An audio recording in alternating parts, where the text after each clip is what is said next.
Boa tarde. É sempre muito confortante ver tantos amigos na plateia, com certeza.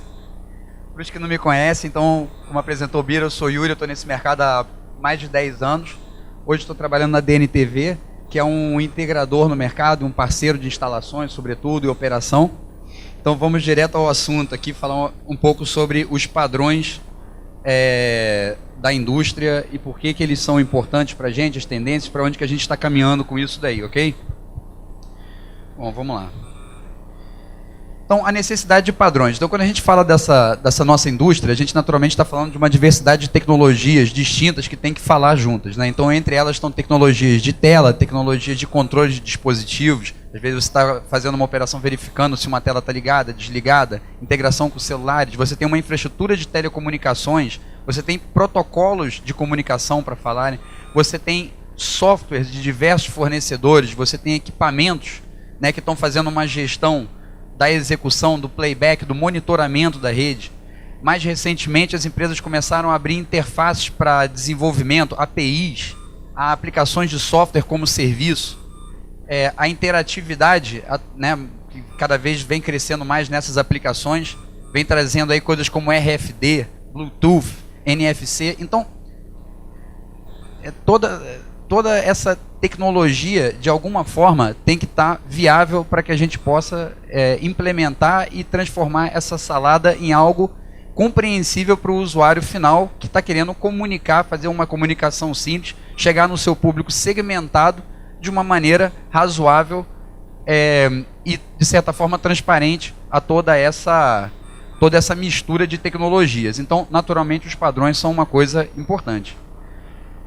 Olhando sobre uma outra perspectiva, então, ele se torna indispensável, quase que uma necessidade para o segmento, para a consolidação da indústria. Então, são facilitadores, né? A gente ter padrões ajuda para a gente poder crescer, adquirir equipamentos, adquirir tecnologias, promover inovação e, ao mesmo tempo, conseguir comunicar isso com o cliente final, que tem os seus objetivos, que são totalmente distintos da tecnologia e são orientados a seus objetivos de comunicação e segmentação.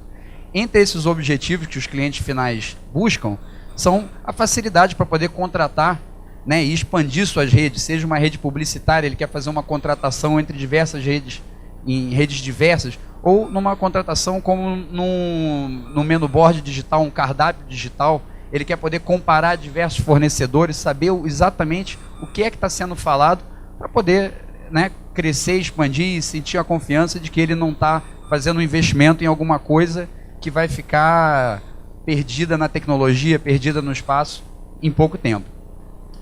Naturalmente que há também necessidades específicas de cada projeto. Os projetos não são todos iguais. Então, sempre que a gente falar de padrão, a gente tem que acomodar também um grande nível de flexibilidade, não só para o que vem para o futuro, mas para a diferenciação que cada situação tem, cada necessidade específica de cliente, né? Então, uma rede de fast food naturalmente não trata seu cliente da mesma forma que a outra, ele quer opções diferentes. Uma campanha publicitária quer explorar coisas diferentes dos outros, então você sempre tem que ter, né, padrões por trás que facilitem esse tipo de adoção.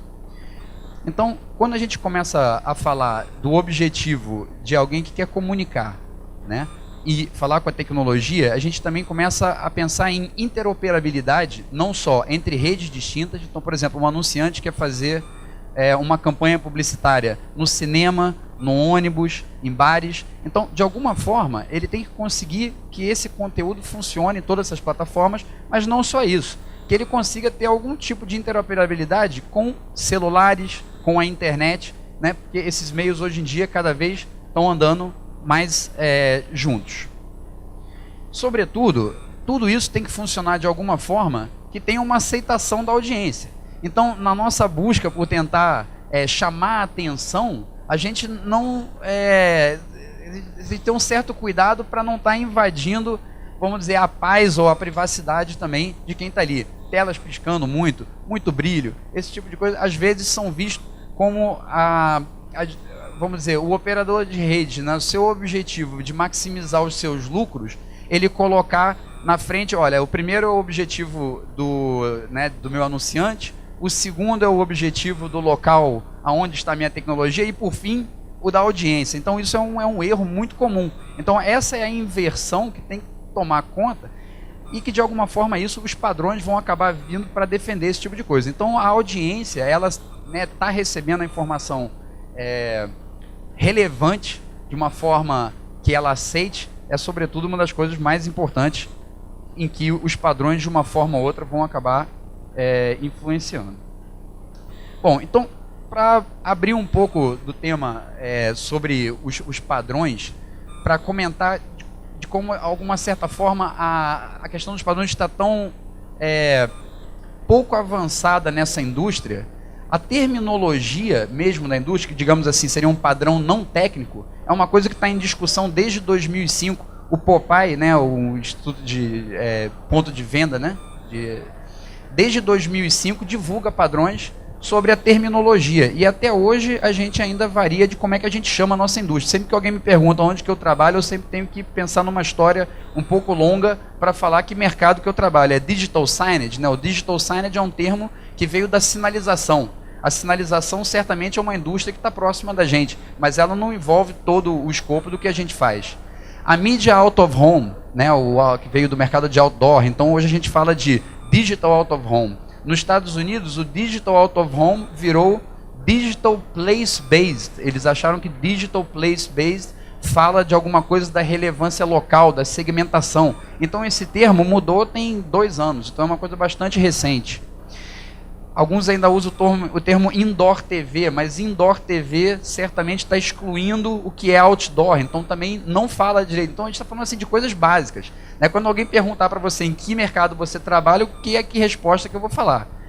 Na Europa, antigamente, usava-se também o termo narrowcasting. O narrowcasting vem para pegar uma carona no broadcasting, afinal de contas, tudo que a gente está falando aqui, tirando, vamos dizer, os LEDs, a gente está falando de TV. Então há toda essa confusão. Então isso é só para falar o nome da indústria. Além disso, tem mais os termos técnicos. Então, por exemplo, a gente fala de canais, são frames ou são zonas, são playlists, são loops. Quando a gente fala do próprio computador que está ali, alguns resolvem para criar um misticismo. Não, isso aqui é um set-top box, isso é um media player, isso é um PC, é um player, é uma CPU. Não, peraí, a CPU é o que a Intel e a AMD fabricam. Um computador definitivamente não é uma CPU. Então isso aqui é só para colocar que, na verdade, o nível da nossa adesão a padrões hoje no mercado ainda é uma coisa bastante recente. E naturalmente que a gente aqui no Brasil, a gente olha isso de uma forma bastante interessante, no sentido que a gente pega muita carona do que ocorre lá fora e tenta adaptar o que é melhor aqui e fazer nossas próprias adequações. E nesse sentido, a Associação Brasileira de Media Out of Home também tem um papel bastante atuante nisso. Então vamos dar uma olhada aqui no que são as tentativas que já ocorreram, né? Efetivamente, assim, tirando a terminologia que é não técnico, o que mais foi tentado? Então, ainda em 2005, 2006, até antes de 2007, o Popeye tentou estabelecer um padrão para o Playlog. O que é o Playlog? É um registro do conteúdo executado. Então, quando você vai comprovar que sua tecnologia funcionou, que você efetivamente exibiu aquilo que você está prometendo, não só para campanhas publicitárias, mas às vezes num canal corporativo, você tem que fazer uma auditoria para ISO 14001 de como é que você está se comunicando com os seus fornecedores. Como é que você comprova isso? Então, naturalmente, se você tem um relatório do que foi exibido de uma maneira padronizada, isso ajuda a quem está interpretando esses dados, né?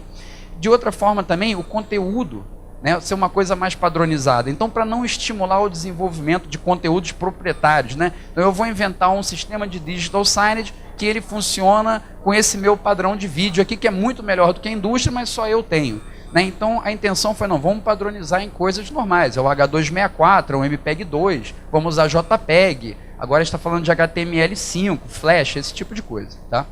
Então, mais recentemente, tivemos esse padrão aí que alguns de vocês possivelmente já ouviram, que é o SMILE, né? Escrito SMIL aqui, mas lá fora eles falam SMILE, né? E o que era o SMILE? Era uma tentativa de você usar uma linguagem muito semelhante a um HTML, mas que dentro desse script, né, desse texto, estariam contidas informações de sincronia, informações sobre a playlist seria quase que uma padronização da playlist e também dos efeitos da parte inteligente da coisa, que seria isso, uma sincronia entre uma tela e outra, determinada situação disparar um outro conteúdo. E o que ocorreu de fato foi que essa tecnologia ainda é um tanto limitada, ela foi adotada por alguns fornecedores de hardware e que tentaram tratar essa limitação com novas tecnologias proprietárias. Então o que acabou ocorrendo foi que, na verdade, um padrão que era para nascer aberto acabou servindo de subsídio para diversas empresas montarem os seus próprios padrões proprietários. E qual é o problema de você aderir, por exemplo, a um equipamento que é proprietário? Você não sabe se esse padrão proprietário vai estar adequado a um padrão aberto que pode surgir no futuro. Então, você fazer um investimento em 2.000, 3.000, 4.000 pontos, e daqui a 1 ano, 2 anos, aparece um padrão que não é suportado por essa coisa proprietária, é bastante, digamos assim, temerário para quem está fazendo um investimento nesse setor. Outras tentativas de padronização ocorreram, por exemplo, em relação ao conteúdo, o Flash, né? Então, por exemplo, o Flash tem um Flash Player, que ele poderia ser executado como um player, um mídia, um software de execução de conteúdo, mas ele é também uma plataforma de desenvolvimento de conteúdo. E se hoje você olhar as grandes empresas que estão aqui, a BroadSign, Scala, a Yuda, a 4UC, Nacional, diversas plataformas que estão aqui suportam o Flash. Então ele poderia ser naturalmente uma boa plataforma para ser para uma adesão. Mas o que acontece é que ele foi desenvolvido também para o mercado web. Então oferecia limitações, problemas de memória, não funciona bem para a parte online, para a parte de digital signage. A própria Adobe acabou abandonando, a Adobe está dando um fade out quase no Flash para novas tecnologias. Então, com isso, acabou que o Flash, que atualmente é uma das opções mais interessantes, acabaram também, digamos assim, está com um futuro incerto. Ainda é muito utilizado, hoje eu diria que é um dos principais padrões, é um padrão de fato, porque há muita adesão, mas começa a cair num certo desuso, não tem um futuro muito certo. O HTML5 surgiu hoje, talvez para cobrir um pouco esse buraco do que fazia o Flash, e hoje ainda tem algumas limitações no sentido de não funcionar direito online, de não, e sobretudo quando você está fazendo um vídeo streaming. Então tem limitações no HTML5 hoje, mas, por exemplo, seria hoje possivelmente um dos padrões mais interessantes aí andando para frente. Então, por que essas iniciativas tiveram um sucesso limitado? Basicamente porque você não tem um retorno de investimento para os grandes fornecedores de mercado. Pensa assim, aquele carregadorzinho da Apple iPhone de ligar na tomada. Por que ele não é igual de todo outro telefone? Porque não tem nenhum retorno de investimento para a Apple fazer isso. Eles não vão vender um celular a mais e provavelmente vão parar de conseguir vender um pedaço de fio para vocês a R$150. Então, eles não têm nenhum motivo para fazer isso. Então, se os grandes não vão aderir, não adianta você querer dizer que tem um padrão com meia dúzia de gato pingado que estão puxando aquele padrão, mas não há nenhuma adesão na indústria disso daí. Então, esses grandes fornecedores, o que eles lutam é para ser a Apple, é para ser a Intel, é para ser... eles vão ser um padrão de fato porque tem uma adesão grande na indústria. Então, olhando assim, o que é que o cliente quer entender, no fim das contas? Então vamos começar a olhar agora para a parte do desenho do projeto. O cliente quer entender quais as capacidades técnicas que estão disponíveis para eles explorarem na sua comunicação. Então, qual é o nível de adoção dessas tecnologias que a gente está falando que são os padrões dentro das redes? Então, quando a gente olha o que são as características gerais, vamos falar assim do básico, do que se usa em praticamente todas as redes. Então, a orientação da tela, é retrato, é paisagem, tem áudio, não tem áudio, é tela cheia ou eu estou usando quadros, zonas, frames, não sei direito o termo que se usa isso. A qualidade dos vídeos é SD, HD, 720 a 1080, o formato 16:9, 16:10, 4:3, que tipo de conteúdo, imagens são suportadas, posso fazer video streaming, tem celular touch, funciona online, funciona offline, se cair a rede, a minha tecnologia vai continuar funcionando. Então, quando fazer um desenho de um projeto, esses provavelmente são os pontos principais em termos de padronização que todos nós devemos comunicar para os nossos clientes. Então, voltando à questão do futuro, das tendências e perspectivas, a coisa importante é, a gente tem que buscar a aceitação do público. O que a gente incomodar demais o público, a gente fugir demais dos padrões para maximizar nosso retorno, vamos acabar esbarrando em coisas de regulamentação. Então, por exemplo, tem áudio, qual é o volume que você está colocando no áudio? Você está usando um LED? Qual é o brilho desse LED? Será que quando você colocou o LED, você não apontou ele para uma zona residencial e acabou com o sono de alguém? Será que isso depois não vai voltar para algum político e isso não vai acabar causando problema de regulamentação para vocês? A utilidade pública. Então, por exemplo, no Japão teve um terremoto, trouxe uma consciência muito grande do valor do digital signage, porque foi possível dar informações localizadas com muito poder, digamos assim. Então, manter essas coisas assim, a gente não pode incomodar o público. Nossos padrões também, se a gente não tomar esses cuidados, a regulamentação vai surgir para nos limitar. Então, é melhor que a gente faça isso, né? Então, tendências, né? O que temos aí de tendências que também vão entrar, que vão impactar os padrões? Então, a gente começou a falar um pouco de integração com celulares, interatividade. Então, quando você fala de celular, interatividade, RFD, Bluetooth, NFC, esse tipo de coisa, o que vem à mente é a privacidade, né? Então, por exemplo, como é feito o meu opt-in? Como é que eu aceitei isso? Como é que é coletado os meus dados? Com quem esses dados estão sendo compartilhados? Qual é a segurança de armazenamento desses dados? E o prazo? Por quanto tempo você está com as minhas informações?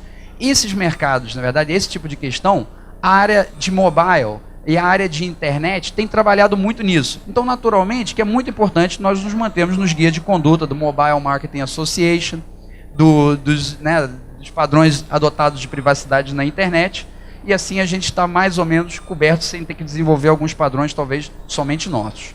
Tá? Então, para finalizar o último slide, meu tempo já está em cima aqui, o que dá para dizer é o seguinte, o foco da padronização nessa indústria será no conteúdo.